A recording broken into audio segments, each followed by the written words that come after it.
he did half the round. So I did the first half, he did the second half, and then he went on. He would go on to fight a week later. He won. Congratulations to him.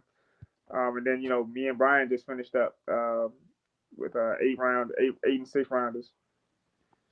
Is that the longest you've ever been away at a camp? 4 weeks? No, no, no. I went with actually, yeah. Even when I was out there with Tank, it was about 4 weeks. Yeah, yeah. So it was about 4 weeks. What fight was you out there for Tank? He was preparing. What was that? 2 years ago, he was preparing for Mario Barrios. They brought me out. Coach Kyle brought me out. Help prepare for the hike. You know what I mean?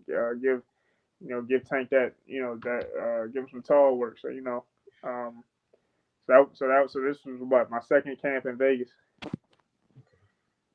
How does it make you feel spending 4 weeks with Brian Mendoza and then watching him pull off of probably one of the biggest upsets we've seen in like the last year or two?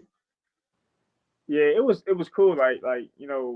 Thing is when Tank fought Barrios, everybody was expecting Tank to win. Wasn't supposed to be an issue. I just played my part and helped out where I could. So when he won, of course I was happy. I've known Tank since we've known each other since we were like 8 and 9 years old. So it's always good to see. It's always good to see him win. But then the thing with Brian, since Brian was the underdog, that was they made it a little more special, especially him getting a knockout. Made it a little more special for me because I'm like, these guys. He basically called me out the blue, and him and his team they saw value in my being a part of the camp. So seeing him win, it was just something I can kind of share in because like I said, he was the underdog. He wasn't expected to win. He was expected. I think they expected Fundora to pretty much steamroll and get him up out of there. But during the fight, you see the guy. You spend 4 weeks with a guy fighting. You know what they're about, and then like nah, he's not gonna lay. He's not laying. He's good. It's getting a little rough. It's a little dicey. But those shots that he threw, the shots he put Fundora down, were shots he worked on the entire camp.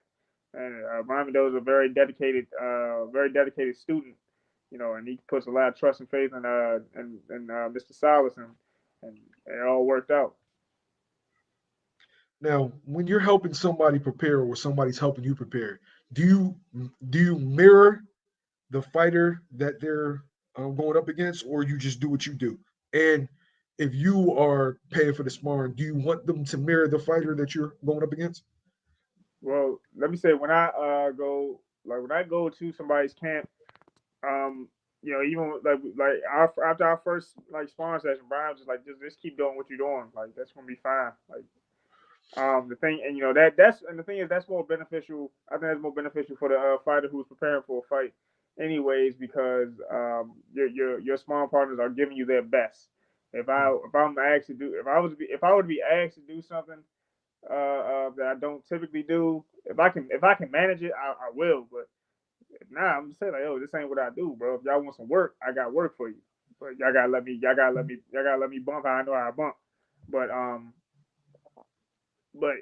most times when if I'm in camp and I ask somebody to spar, I think of people who have similarities to whoever I'm fighting. If there's a guy with some long arms, I'll call a guy like Trayvon Marshall. Or if I need somebody, I know is going to apply that applies a lot of pressure. I'll call Jaleel Hackett. Uh, and then my teammate in the gym, Greg Outlaw, he can fight. He can actually fight both stances. So he's always I always get some work with him. If I can't find nobody, I always have him. You know what I mean? So I like to let fighters, do what they do naturally. So if it's and then so I'll find guys like if I would times say I don't. It's times where I've said like I don't think he'll work for this camp. You know what I mean? Let's spar this dude. Or me and my coach have that conversation. But do like if I bring you in, do what you do, and then make adjustments as you need. We'll make adjustments as we need, but do what you do. I found you because you may not do it exactly like who I'm about to fight, but you give a good template.